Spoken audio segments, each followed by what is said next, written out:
Welcome to the third day of the GW4 Open Research Week 2023. I'll pop a link in the chat because you still have time to sign up for other events, and you can see the full schedule on that link that I just put in there. For today's talk, we're very pleased to have Margaret Gold with a bit of support from Penyuan Hsing as well. But I'm going to hand over to my colleague Kirsty Merrick to introduce them and give you the topic of the talk. Thank you. So, good morning, everyone. I'm extremely pleased that we've managed to get Margaret Gold to talk to us today. I've recently worked with Margaret on a UKRN project for the Open Science Action Plan for institutions, and Margaret was very kindly a peer reviewer for that for us. And so I was made aware of her excellence in this particular area. So Margaret is a researcher and a coordinator of the Citizen Science Lab at the Centre for Science and Technologies at Leiden University in the Netherlands. She has a research focus on the science of citizen science, and with a particular interest in citizen observatories and their long-term impacts on policy formation, environmental government, social innovation and behaviour change. She's also the Citizen Science Coordinator within the Open Science Programme at Leiden and has helped to shape the national strategy at in the National Programme for Open Science in the Netherlands. She's a topic expert for the European Commission and has worked at the European Citizen Science Association. So she's incredibly well versed in this particular subject, and I'm extremely pleased that she's been able to join us at such a ridiculously early hour this morning. So Margaret, if I could pass over to you. We're going to have a presentation, and then at the end of that presentation there'll be time for some Q&As when Penyuan Hsing will be able to join in, and so we'll all try and give you the best information we can about citizen science and answer your questions. So Margaret, over to you. Thank you very much, and thank you for your kind words. It's lovely to be invited to join you, although a shame that I'm not getting to meet you in person. But I do hope our paths will cross at some stage so we can compare notes with each other. Let me get my screen shared with you, hopefully. So I have a bit of a challenge because there's just so much happening in citizen science that I would love to share with you. But in the context of the Open Research Week and the themes that you're talking with each other about opening up research and opening up science, I'd like to present to you a couple of things about citizen science, but primarily the role that it also plays within opening up science as a collaborative and transdisciplinary practice. So you have a few themes that you're exploring with each other over these days about opening up research and making it accessible and transparent, reproducible, making it visible. And I'd like to add another aspect by bringing in the citizen science picture, the inclusivity aspect, the inclusion of societal actors in research and knowledge production. And I'd like to give you just a bit of a framing by giving you this picture. Some of you that are involved in science communications might be familiar with this idea of the deficit model, which is how we used to communicate our knowledge and our science, that we have the knowledge and we will tell you how the world works. And much more as the interface between science and society is getting stronger, we're emphasizing much more public engagement in science as a dialogue, as a give and take. And one of the things that citizen science practices do is introduce this participatory aspect where you're actually co-creating and joining together in knowledge and science production. So I want to give you a little bit of this movement towards much more partnership orientation and bring it into the context of open science. That the United Nations has done something really quite important through the UNESCO arm, first of all, by stating that knowledge is a public good and that access to knowledge and access to the benefits of science is a human right. And in looking at the science infrastructure, the science system, there's a lot of ways in which this can be opened up. And these are the kinds of themes that you're discussing over these days together with each other. How do you do these specific bits and pieces?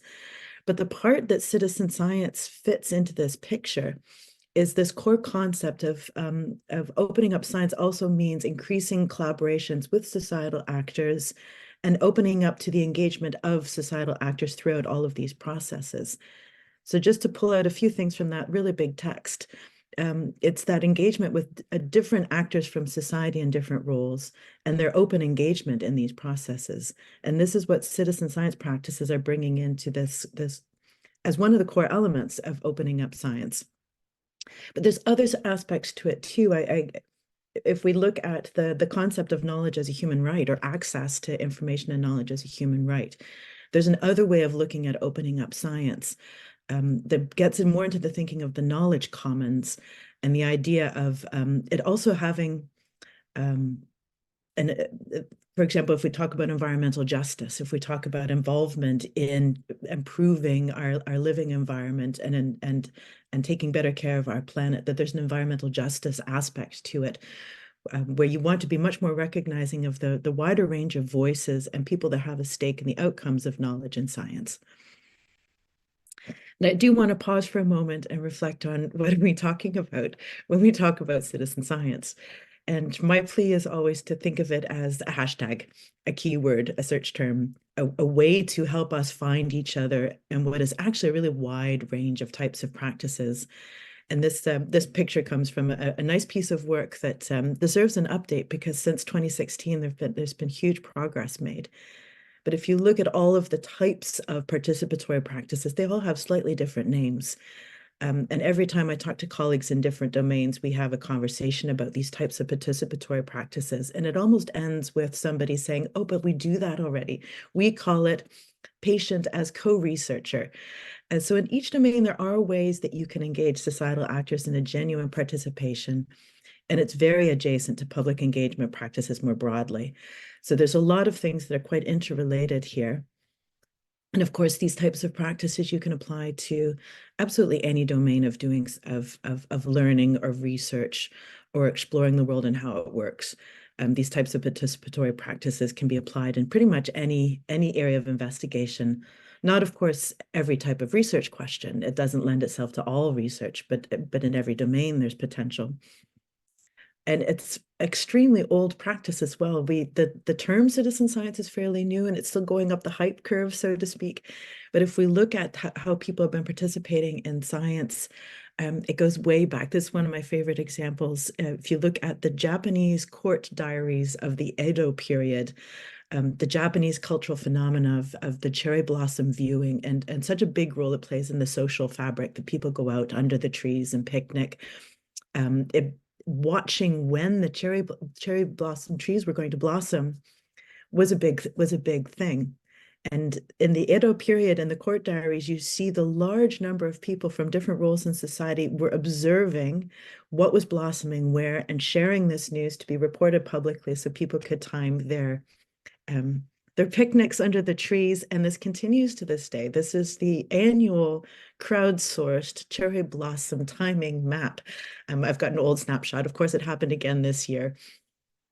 And this is a crowdsourced effort now, thanks to modern technology, where one of the contributors to this map, a company called Weather News, is actually getting the contribution of thousands of Japanese residents, both directly to their platform, but also through Instagram, through Flickr, through tweeted photos, and these are being analyzed for the size of the button, the location, and of course, having happened this long, this is also now becoming data that's highly valuable to climate change tracking. So old engagement in science continues to this day. And thinking a little bit about what types of participatory practices we're talking about, it's also interesting to look at the research cycle itself and consider at what stage can you describe a way that people can genuinely be involved in science. And this is one of the frameworks first developed by Jennifer Shirk, and it continues to get developed and fleshed out. But this particular picture, I find quite a handy way of talking about the different types of citizen science. And I like also placing this in the spectrum of more types of public engagement practices. So dialogue with society and science communications and public engagement throughout, they fit alongside this as well. But zooming in at the types of participation levels that we're talking about, we can also talk about really light touch participation to much deeper engagement. And I really love this metaphor of an escalator rather than a ladder, because it gives that kind of fluidity of sometimes it's just light touch and sometimes it's a deeper engagement.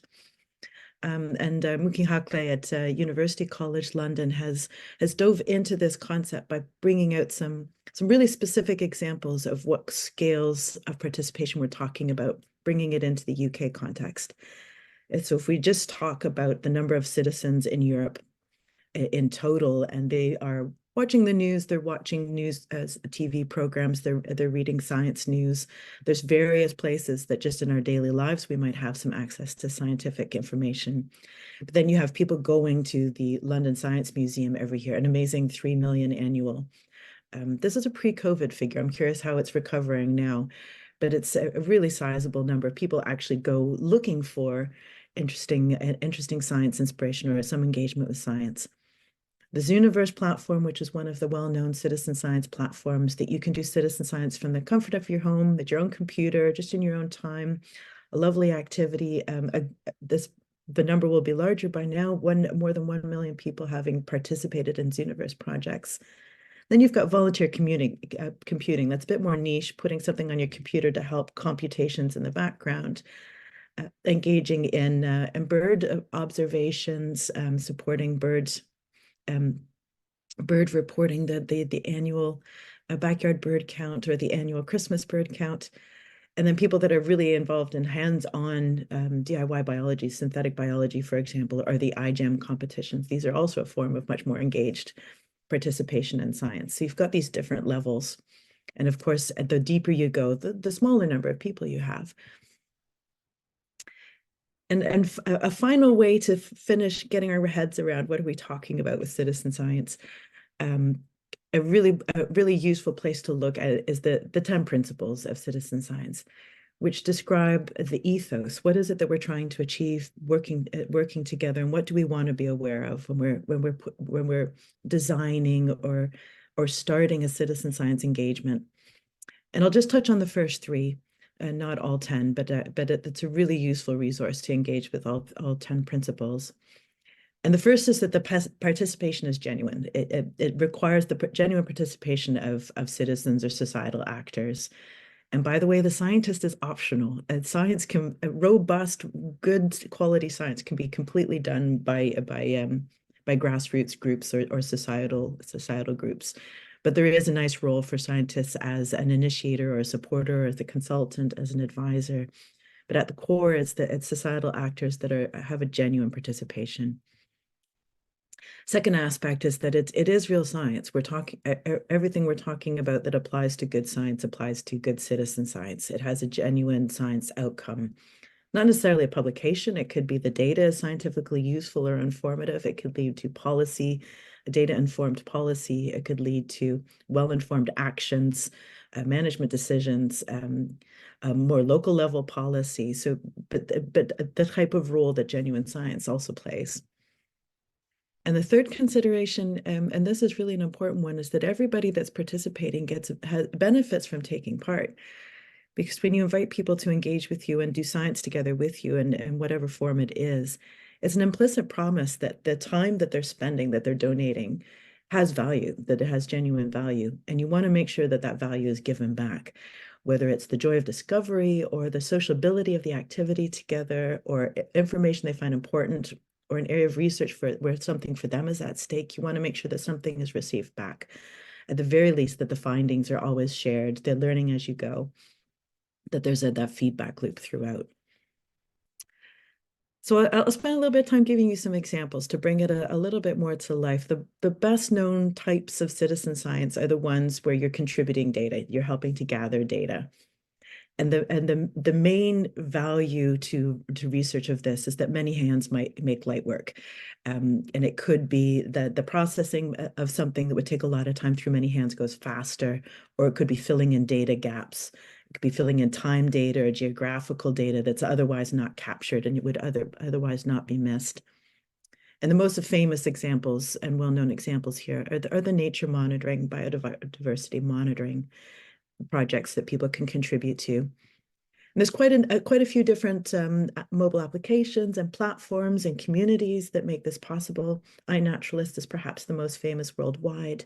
In the UK, iSpot, which is supported and co-developed by the Open University, is a really strong platform with really engaged communities, observing in local places and gardens and parks.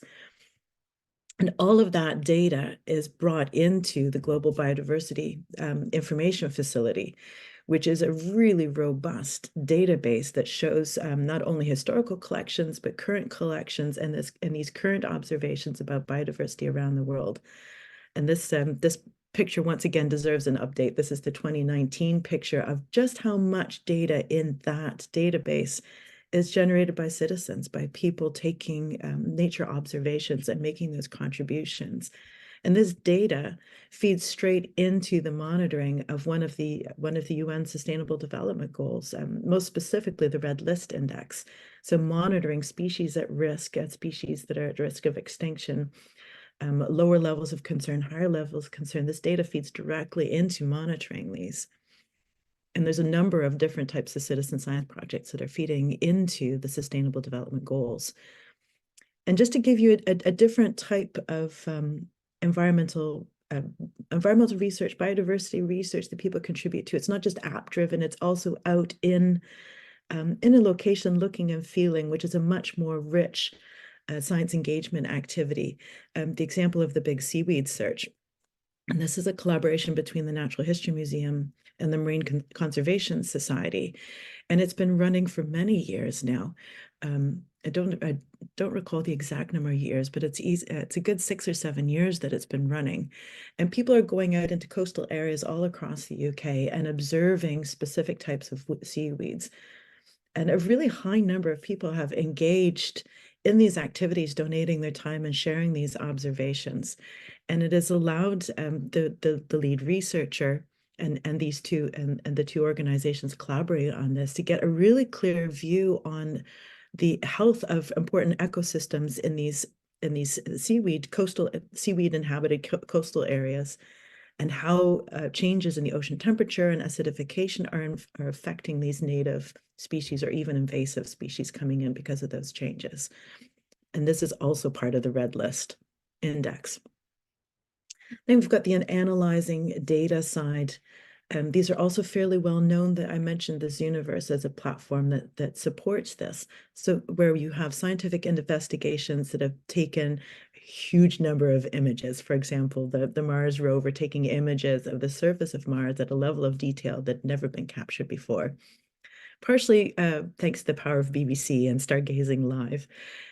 But also because of people's fascination with space and Mars. It captures the imagination in a particular way. Huge number of participants helped process these images. So they were looking at closed up images of the surface of Mars and these patterns that you can see, for example, how the wind is blowing because of something that's leaving its mark on the surface. And people could indicate what they were seeing and what direction something was blowing in, and also identifying objects on the surface of Mars that hadn't been described by science before.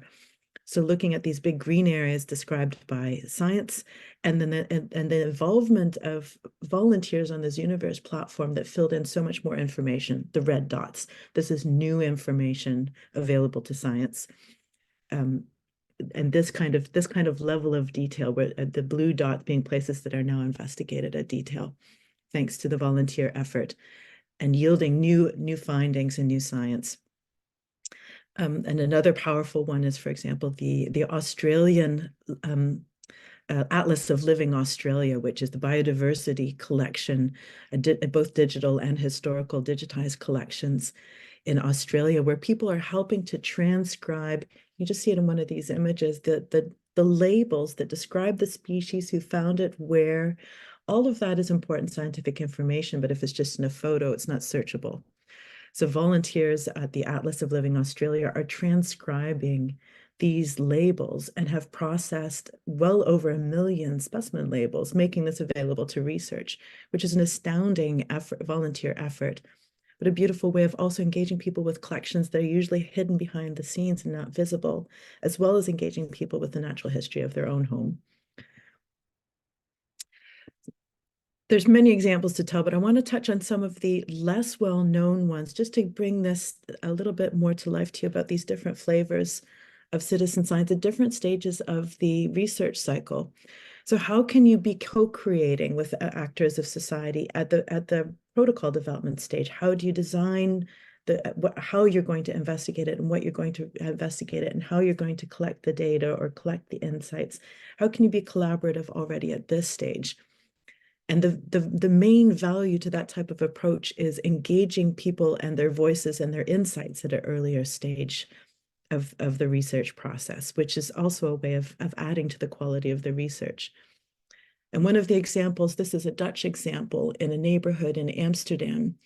And the lead researcher is a woman who works at the University of Applied Sciences in Amsterdam, but she's also a public health researcher at the National Public Environment and Health Agency in the Netherlands. And she did a collaborative piece of work with this neighborhood about what makes a neighborhood healthy, what is the definition of a healthy neighborhood, and actually talked with people that lived in this area from different walks of life and different roles in that local neighborhood, what their definition of a healthy neighborhood was. So not coming in with, I'm just going to measure everybody's weight and what you eat. They talked to people about what makes a healthy neighborhood. So together they co-created the things that they were going to look into and investigate in the neighborhood. So what are we going to look for and measure and monitor? And then designed the research questionnaire and what do we want to ask people and look for, and put together a group of researchers that were all from the community to go out and do these interviews and investigations and have the answers. Brought all this back together at the table to investigate what have they learned, what insights did they get, and also co-created the recommendations to the city about how to improve the health of the neighborhood. So things like teenagers are hanging out at the kids' playground because there's no place for them to kick a ball around. Or there's people that like to grab a quick snack, but we don't have any healthy options in our neighborhood. It's only French fries or things that are deep fried. And these kinds of things contributed to how to make it a healthier community. And also even the mobile application with the research questions was partially designed by the people that were going to go out and do the research. So it's a lovely piece of collaborative work, although researcher-led, fully collaborative from the design phase onwards. And the Dutch National Public Health Authority and Environmental Sciences Authority has a list of 10 reasons why they see these types of approaches as being particularly powerful or valuable.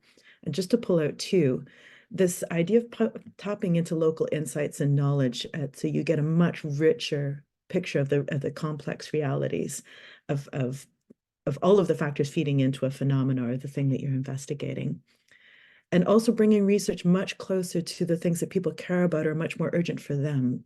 So if you talk about societal actors as being stakeholders in the issue, by bringing the research closer to what is at stake for them, you can get much closer to what's most relevant or most meaningful for improving things in their own lives or tackling an issue in a community. And then, of course, not necessarily Holy Grail, it's got a very specific area of application, but fully co-created citizen science can be particularly powerful.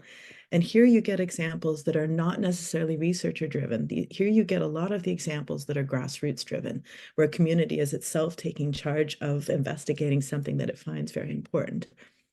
And one of my favorite examples, and the why behind this is because we need all hands on deck. These tend to have a much more urgent character. These are maybe some of your examples of environmental justice initiatives or tackling things that are much more urgent, and that urgency is felt locally. And one of my favorite examples of this was the response of people on the ground when the tsunami disaster hit Japan and there was that massive radiation leak. And an instinctive desire by the authorities to not cause panic, so control the message, control the information going out. But people needed to know: do I leave now? Do I take time to pack stuff up and leave? Do I go in and get my parents and help them leave? What do we do? People needed enough information to act on, and it wasn't available yet. So from the grassroots technology community, people with various hardware, software skills came together and developed a do-it-yourself Geiger counter with instructions even on which packet of mints to buy as a handy container for the little Geiger counter. And software developers, web developers built the platform interface for the data collected from your own Geiger counter could be mounted to the web. And within days, it was the most complete and accurate source of information in Japan about where the radiation was and what the radiation levels were. And it only took a few weeks before the national authorities embraced this as an important source of information and to make it more robust and part of the communications about where the danger zones were, where the safe zones were, helping inform people how to act.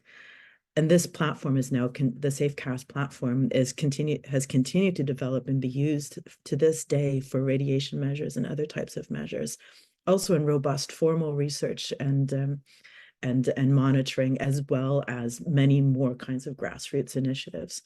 And so this is fully devised and created from out a societal actor point of view. So I don't know if I'll have a chance to take questions as I go along.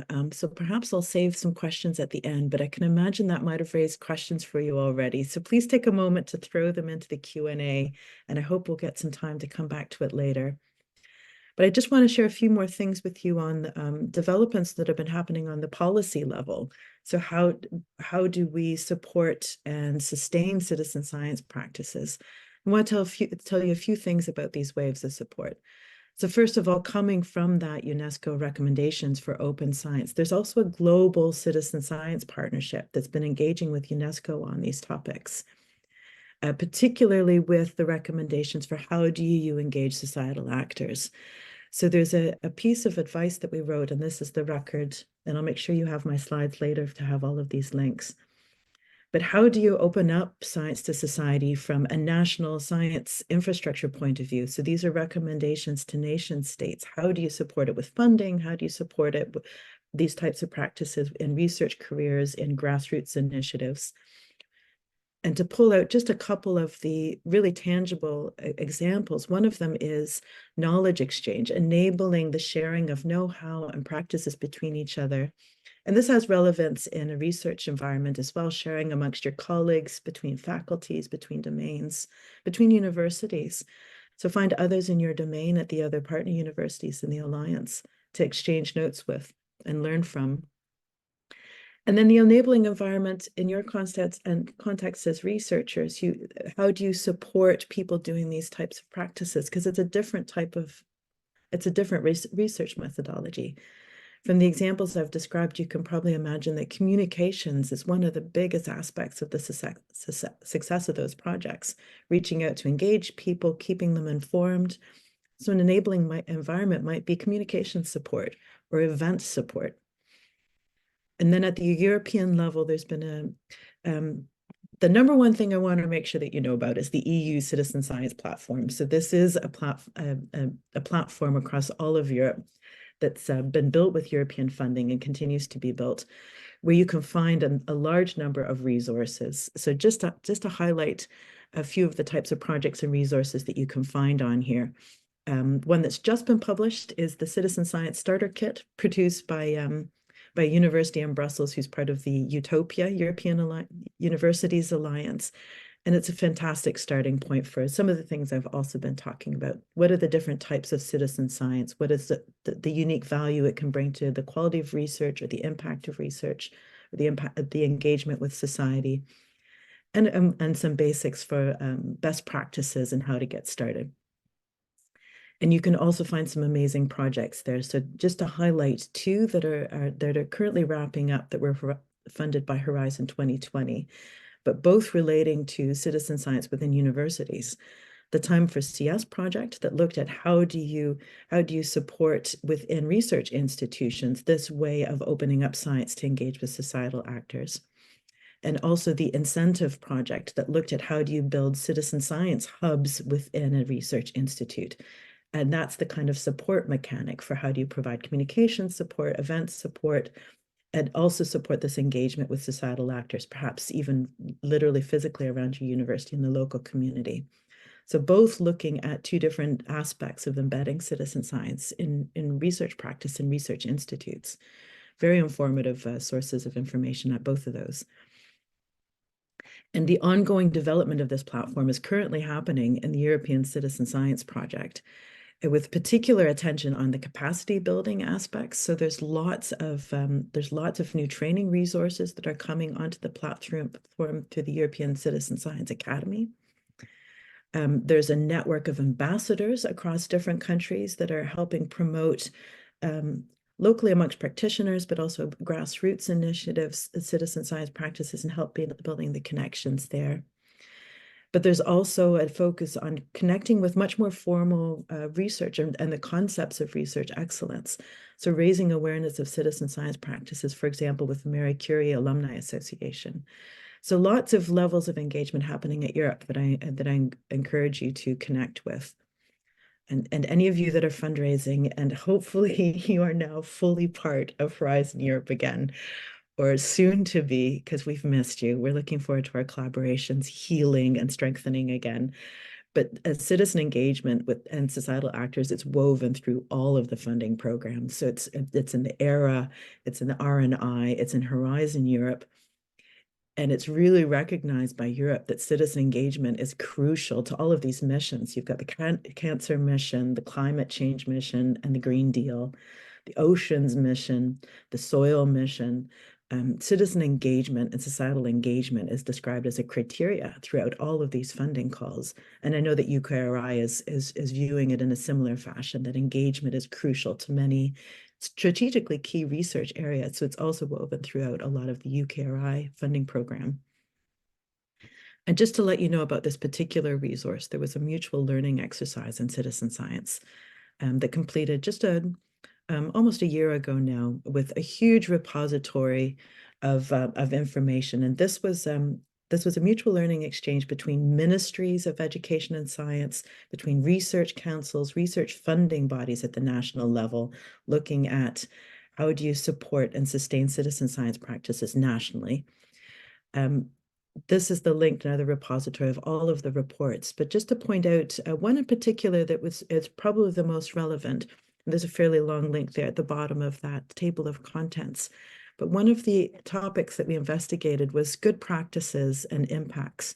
And you'll recognize there in the table of contents, probably what for you are also hot topics. How do you engage participants? How do you manage the data collection and ensure data quality? How do you communicate and maintain communications? And if you're aiming for a particular kind of impact, how do you design for that, but monitor it and evaluate it and demonstrate it? So really key areas of best practice that is nice for you to dive into with some tangible examples in these reports. And another big topic again throughout that exercise was enabling environments. How do you put those support mechanics into place? And what we're talking about there is how do you support it, but also sustain it and allow these impacts to come to fruition? How do you achieve this increase in quality or particular enrichment of your research or the outcomes of your research? And these are the main categories that we looked at. And within a research institution, probably the biggest one to draw on is that culture change aspect of opening up how you practice science. And this, I'm sure, is part of your conversations over these days about open science practices, open research practices, what that means for the culture change and how we design our research careers and how we support researchers in an institute. And that feeds back into how do you structure that internally in your internal policies? Do you make it possible for a research career to take that time, that communication time, that longer leeway working with community groups to get a different type of an impact and a different type of result in your research than a publication in a high impact journal? Much of this is about the culture change. Nationally, I'll just tell you another brief story about what's happening at national levels. You'll be closely connected to the things happening in the UK. A lot of it coming from UKRI, also from your own research bodies. In the Netherlands, we've had the National Program for Open Science, and it was all of the key actors in our research landscape that were involved in this. This is a snapshot picture of how we developed this strategy. And there was a huge consultative process where we engaged with people in the various research communities. And myself, I engaged with the people practicing citizen science in the ground, including outside academia. You'll see that top line there, that part of our rolling agenda was working towards an ambition for open science that includes societal engagement and participation. And citizen science sits in the heart of that, but also these broader practice, public engagement, science communication sit in this aim. And here you can see citizen science, but also all of these other ways of practicing good open research, good open science are also relevant for citizen science. So it's actually kind of a matrix that they're both very interrelated with each other. Citizen science is not separate from other forms of research. It is one of the ways of doing research. And therefore, fair data, open access, all of these things are relevant for citizen science as well.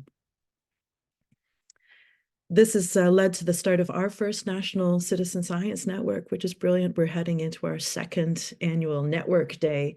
We've got well over 400 members now, so it's a really active network. And I know there's just as many people active in the UK as well. So I encourage you to find fellow practitioners in the UK. And this is another aspect of the enabling factors, this knowledge exchange and network building, that having these networks to share knowledge and know-how with each other is part of how we're going to continue to strengthen practice. In the Netherlands, this is going to get funding from our national funding body. There's a big investment happening in open science over the coming years. So we're looking forward to that starting to hit our research funding, funding the national network. That's all coming into play this coming year for us. And this is bringing societal engagement into our open science picture in the Netherlands as well. I want to tell you about this one. I've touched on this concept a little bit, that as a researcher in your research career, that there needs to be a change in how you're evaluated and how your activities are recognized as having value, either to knowledge towards society or the benefit to society, but just good quality research and how we measure research excellence. And in the Netherlands, this movement's called the Rewards and Recognition Movement. And this particular short piece talks about how recognizing the different value and talents that people bring into a research team. So it's team science thinking, where the person who's the collaborator is valued, the person that brings in the funding is valued, the person that teaches is valued. And this is all part of a rich and valuable academic career, whether it's on whichever side your particular strength lays, that it's all a value to the team as a total. And many of you might be aware of also the COARA, Coalition for Advancing Research Assessment. So talking about what is excellent research, what's the value of different types of practices, how do we see that value or high quality or excellence? So once again, not just leaning on impact factors, but other ways of recognizing excellence in research. And in my own university, Leiden University in the Netherlands, this is finding a landing place hand in hand. So our open science program and rewards and recognition are going hand in hand in our Academia in Motion program. So that's how we're embedding it in the university, the program called Academia in Motion. But the two are seen as woven together and crucial to each other. So in order to open up your research practices, you need to be given time to do pre-registrations and preprints. And this needs to be the value of doing that needs to be recognized. And this is how we're structuring it internally. So within the open science program, citizen science is a key part of that, but it's going hand in hand with rewards and recognition, which is almost a human resources trajectory, changing how we look at and value and encourage research careers. One of the pictures I really like, another neighboring university in the Netherlands, Utrecht University, they've got a beautiful visualization of how they're understanding their open science program as a kind of an engine. You see this interrelatedness within the engine between education and research as kind of the core business of a university. But within that, they talk about public engagement as the overarching program where citizen science has its place along with other things like science communication and classic public engagement with science. And they also look at the rewards and recognition for these different ways of operating, the different skills and talents that you bring to a team effort. So the team science concept, really lovely visualization of that. And I'll make sure you have my slides later to dive into this in more detail. So finally, I'd like to give you just a short grassroots picture what's of a little local project that I have, and I hope that'll also help connect the dots back up between all these levels. And it's a more of an artistic entry point into science. So it's a really quite unique collaboration. And the core question that we're asking is, how do you make the invisible visible? And we're talking about air quality. So air quality has a lot of awareness about the health impacts, also the role that it's playing in climate change, but it's not always very high in the awareness because it's not something that's visible. Maybe sometimes you can smell it, or you notice it through something else, or you've noticed the health impacts, but it's otherwise invisible. And we know a lot about the groups of people that are particularly vulnerable to the health impacts. So there's a sense of urgency here as well. But when we're doing data collection, especially hanging your own air quality monitors, your own air quality sensors, it's quite technology driven. So you're looking at data pictures like this, you're looking at graphs, you're looking at numbers, you're fiddling with hardware. It's not an accessible activity for many people. And making that data understandable is also challenging. So this project is a collaboration with the University of Birmingham and an artist called Robin Prince, who's developed a project that he calls the Air of the Anthropocene, which was also a conceptual thing, harder to bring across in smaller communities of participants around air quality. So we gave it the name air quality in the picture, the Dutch phrase for that. And what Robin did was he first played with much more formal air quality monitors and how do you make this visible? And he came up with a way to turn the data that's collected to measure particulate matter at the 2.5 particles level into instructions to an LED strip to send the signals to the lights. How often do the lights flash based on how much particulate matter is measured? And then putting that in a picture. So this is an example of one of Robin's photos at Port Talbot, Wales, right behind the Tata Steel plant, and right behind one of the official monitoring stations, but standing in a playing field, a football field. And you can see the dots of light, and what he's done is he's just walked across the field with this LED strip and his camera on with a long exposure at the other side. He walks through slowly, and a live data measurement from the sensor on his arm has sent the lights into, well, a frenzy in this case. This is an awful lot of air pollution that you are hereby seeing in the picture. Here's a close-up of it. And he's taken this to places which we know are very high polluting. It's also, again, in the press, just how bad the air quality in Delhi is, for example. And he's taken these photos in playgrounds at night. This is just a curtain of almost solid data. This is an almost, I dare to say, even almost fatal level of air pollution that's pictured in this picture. Cooking indoors and the air pollution related to this. Really stunning pictures, which of course is the power of storytelling. So you hang a picture for a conversation. You say, this is the air quality in this place, and you can see it. Or you can hang it in the marketplace and have this conversation with each other. This is how it is in this place. How do we want to tackle this as a society together? Public policy, urban planning, local businesses. How do we want to tackle air pollution? Improving our air quality here. And we invited Robin and two of his collaborators at Birmingham University, who are environmental scientists, air quality scientists, to come to Leiden with us and hold a workshop where we built these kit ourselves. You can see an Arduino and a Raspberry Pi and a sensor in the background that's sending these data. And we taped together the LED strips with a large group of people that were interested in investigating air quality in Leiden with us in this way. A lot of amateur photographers, people that were already caring about the health impacts, people that were just curious. We practiced walking with the LED strips and the sensors, and practiced taking photos. We had a whole lineup it almost looked like paparazzi taking the photos. And then we went out into local areas to practice taking photos. Here you see a practice photo in a yard.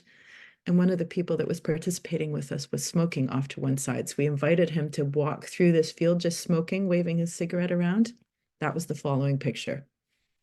So that increase in particulate matter, even just smoking, is immediately visible in the photo. So not necessarily an perfectly accurate method, but this is one that makes it visible and brings it to light. So we've taken photos and printed them out, and we showed them at a big public engagement with science event. And this past September, we had a big photo exhibition. That photo of the windmill to the right was our poster for the event. And we continue to do this throughout the city in various places. So this is our map, an online map, and those little white lights are where a photo's been taken. So you can click on that and a photo will pop up showing, in this case, the location was chosen because we've got a very busy street heading to Leiden Central train station where the traffic is quite high at key points of the day. And along this street is an unusually high level of childcare, nurseries and childcare. So people commuting to work drop their child off at these childcare places, lovely old buildings, but exactly on one of the busiest streets. Of course, we took this photo when the traffic was low and the children weren't there, but the choice of location is to tell the story about this is a place with bad air pollution right in front of one of these nurseries. And this was a garden allotment. The bottom photo that you can't quite see, but just a few pieces of light, was on a normal night, not many people there. But standing that exact spot and turning the other way, somebody had an open barbecue. And that top photo is the particulate matter from the open barbecue. So having these conversations through the medium of a photo. And we've even got people sparking off of that and developing their own. So somebody with technology skill thought of a way to take the data and superimpose the data on a photo. So you can also take the photo during the daytime and also have the measurement reported in the photo. So we've already got spin-off ideas kicking off. And this is our ground level grassroots initiative to connect the dots, because you have air quality monitoring happening already in the Netherlands, where people are hanging up these home air quality sensors. And this is our national environmental protection agency's platform for sharing this data. And you can see where there's active communities in these different places. Where I'm in Leiden is just a really small number, whereas Rotterdam at the bottom left of that map has a hugely active community. And if you start connecting these communities and these conversations together, you can start having a national conversation about air quality. And then the next level is connecting this in Europe. And this happens to be the focus area of one of my biggest European project at the moment with these partners. Our UK partner is at University College Dublin. And we're connecting these different monitoring approaches, making them interoperable at the data level for a data map across all of Europe. But we're doing it at the level of these small citizen observatories in the local areas, connecting with the policy decision makers, the cities, the provinces, the environmental protection agencies. So this data collected also feeds right away into policy making. And this is our scaling up story. So we're starting with 5 frontrunner cities right now. Rotterdam, as you saw, highly active. So taking those cases where these collaborations are already in place, talking about how do you sustain them, support them, and scale it up. And by the time we're done over the next 3 years, we're hoping that we'll have engaged at least 75 cities, if not more. And that is where I can finally draw some breath and see, I see a few questions already in the Q&A waiting for me, and I look forward to having a bit of chat with you with the time that's remaining. So I'm going to stop my screen share. I don't know if I'll be able to see you, but you'll at least be able to see me a little bit better. Many thanks for that, Margaret. It's absolutely fascinating. I've written down about 52 pages of notes, but I will not have time to ask those questions. I did promise you all my slides. So. Because we have got questions from the panel. Pen is going to give us a hand on this as well. So yes. Pen's postdoctoral researcher in open source, open research, open science. He very kindly did a talk for us earlier in the week on open source software and open hardware. So another person well versed in this area. We had a few questions in the chat, and because we've using Zoom when we don't normally, apparently we didn't have the chat open, so we'll take them in the order that they came in. So Angus, would you like to pose your question first of all, if you are still here? If not, we can pose it for you. I think we can probably give you access to be able to speak. Yeah, I can also help read out the questions, yes, if that's helpful.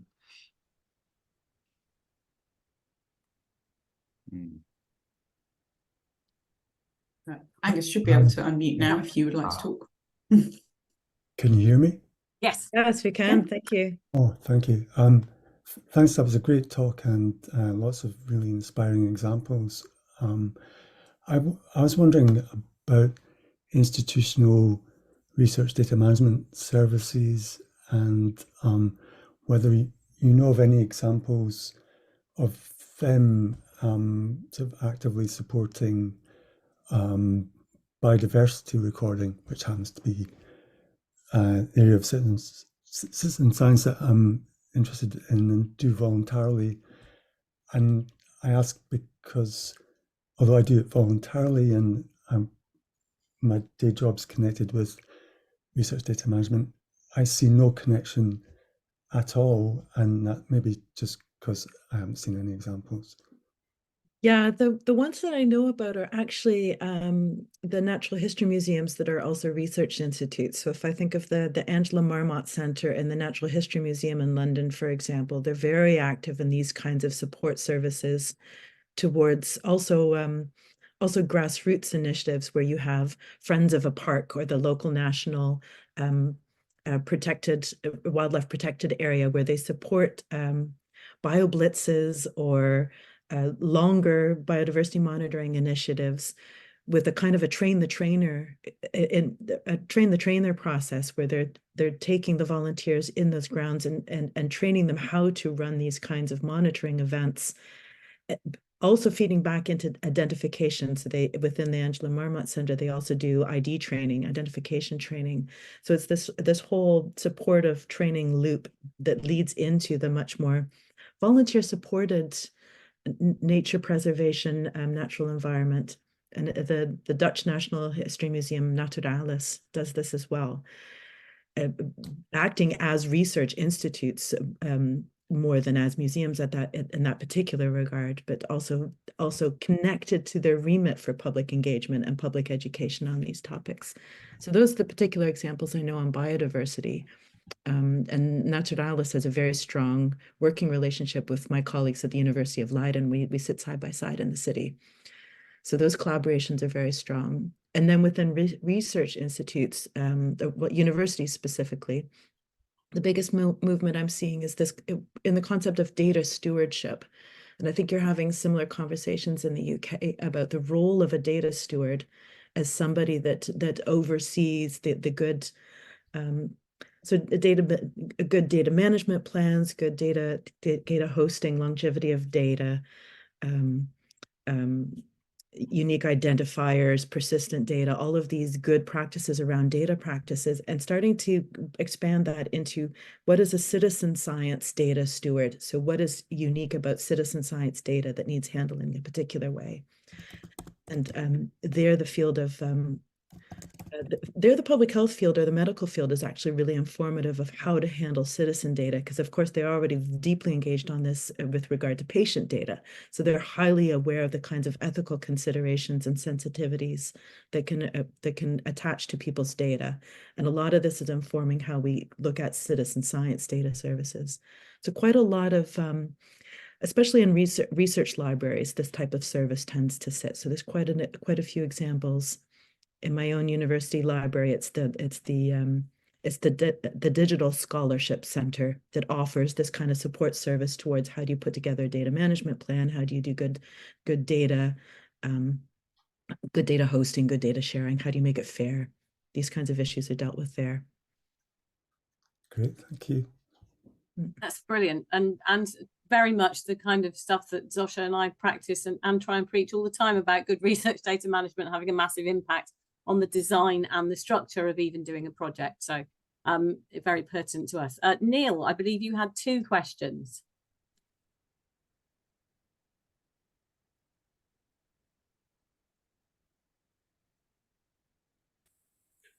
Hi there. I suspect we've only got time for one of them. So I'm assuming I'm allowed to choose. Can I go for my second question then? So this is to the extent that citizen science involves funded academic researchers, it seems like another thing that front loads the effort of a project. So like data management planning or pre-registration. In your experience, have funders recognized this changed project profile in the way that they award funding? They're coming up the learning curve. I've seen a lot of first experiments from funders where they've put smaller funding programs in place. UKRI has been experimenting with this here in the Netherlands. Our health funding body has been experimenting with these kinds of participations, and they've done a pretty good job of listening to the experience of researchers as we've gone through that and bumped into particular hurdles. So it's getting better, and the listening channels are getting stronger. So there are quite a few people involved within UKRI that are actively asking the field of practice, what are the things that you're struggling with? And there's starting to be some funding program innovation. So for example, instead of having a call for proposals where you have to have the whole worked out proposal right up front, that there's a phase of workshopping it. So you state your core idea, kind of statement of intent, and then you spend some time co-developing it together with support from the funding body so that you can have an improvement of the collaboration, so you can have an improvement of the approach built into this front-loaded bit, and that's supported. So maybe some small amount of funding to enable the co-creation phase as a standalone phase before you actually get the funding to embark on the work. And that it partially recognizes not only that a learning curve is involved and that should be given time for, but also that front loading, exactly what you described, that front loading is an effort. It's one of those things that's often the invisible effort, like open access publishing. There's this huge amount of invisible effort built into that's not recognized in the cost of things, but it's a time cost. So find your channels to feedback that kind of thing, because I'm seeing more and more funding bodies being open to funding instrument innovation when it comes to these kinds of collaborative participatory approaches. That's brilliant. Neil, does that answer the question? We have one more quick question from somebody else, which Penn may be able to also chip in on as well. There's one from Andrea about Latin America. Would you like to ask the question, Andrea?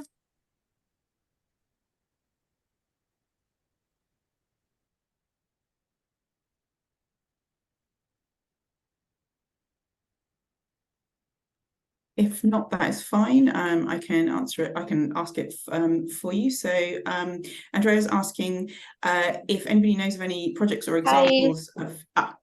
There you go. I will. Hi, let Andrea. you We can hear you now. Hi. Sorry. Thank you. Yes. Thank you for the talk. It was very, very interesting to know all the projects and all the platforms that are available. I just wanted to know if you have there is any projects, I don't know, in Latin America. And also, I don't know, it will be interesting to know about like more funding to develop citizen science projects in Latin America, because I think it's different. Yeah, it's a different context and starting point. A different movement has been the source of strength there. Much more on the ground environmental monitoring with local community groups that live in those places and recognizing local knowledge and traditional or historical knowledge. I don't have any top of mind, but I can point you to the Ibero-America Citizen Science Platform. There's a platform and network of people sharing citizen science practices. And I know it's called Ibero-America, but I can see if I can dig up a link for you. I don't know if Kirsty has a way of getting a link to you later on, or if you can connect with Kirsty via email. I can make sure that reaches you. Yep, we can definitely do that. In Brazil, there's a huge citizen science platform in Brazil, for example, that's fully in Portuguese, and even with the map locating where these different groups are. So local networks are your source. And was there anything Okay, thank you. Yeah, so one more thing I would add to what Margaret just said is one group I've worked with a little bit. It's called VGOSH. It's a agroecology and environmental health network of mostly grassroots researchers developing the technologies to study and and improve agroecology in the Latin American region. And I think it's relevant to Andrea's questions as well. And I'll share the link to that in the chat. So just another example there. That's brilliant. Thank you very much. Well, we are slightly over time, clearly, because it's such a fascinating topic and something that's quite new to so many of us. And trying to put all these things together is it's quite humbling, really, the work that is done elsewhere. So thank you very much. Sasha, is there any closing words you would like to say? Just to thank all of you for attending, and thank you very much to Margaret and Pen for the talk. Well, Margaret for the talk, and Pen for being here to field questions as well.